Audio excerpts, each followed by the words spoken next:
They just, you know, the whole place was pounded. You had well over 3,000 bombs dropped up here in the spring of 1944. The first air raid was in April 44, and during that raid, one of the German guns. Aqui tem um buraco, gente, foi um buraco de bomba causado pela bomba. These are A-20s doing a fairly good job, as you see. This is where we are now. The Germans moved the surviving guns there. There's a little hedge there. There's actually 2 hedgerows, and between them there's a little path, little track. And they put the guns there and camouflaged them, and they replaced them here with wooden logs, like telegraph poles. So sticking out of the gun pits, you can see shadow. You can see what I assume were the gun barrels.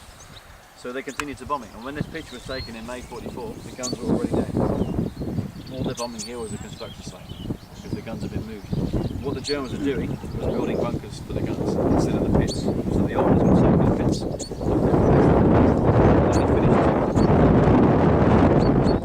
Okay. And then basically ran out of time. But the whole site, you've got much more concrete here than when we started. There's much more stuff. They had accommodation bunkers here, so the Germans lived here. The whole garrison is again about 160 men, okay, that lived up here. You had 2 big anti-aircraft bunkers. There's one in the corner over there, okay, and one in the corner that way with a platform on it. They had little 37mm guns. You had numerous machine guns, anti-aircraft machine guns. You had 3 big ammunition bunkers. You had a perimeter defence of machine guns, barbed wire, and then mines.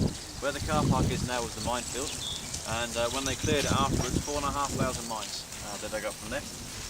They assume that that's all of it. Outro buraco de bomba aqui na frente. I say it's a properly well thought out, well designed place. This the thing where the granite monument is at the front. That's the observation post and the fire control centre.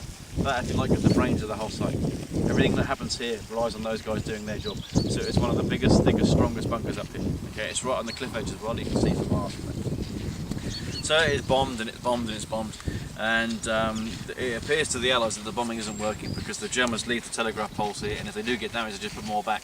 And they're quite content for the Allies to bomb this. Well, not really, but they're not so bothered because the guns are remaining intact back there. So with the Allies worrying about it, they decide they can't rely on the Air Force or the Navy. They'll put people here, and if you drop them in by parachute, there's a problem because if you get it wrong, they land in the ocean. Okay, if you land them too far inland, it's further to come back.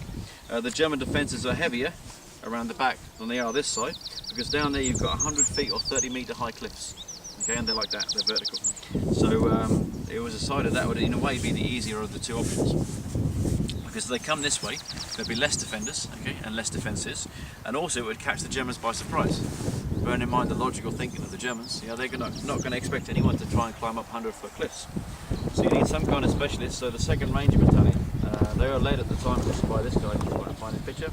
34-year-old Texan, James Earl Rudder, Lieutenant Colonel James Earl Rudder.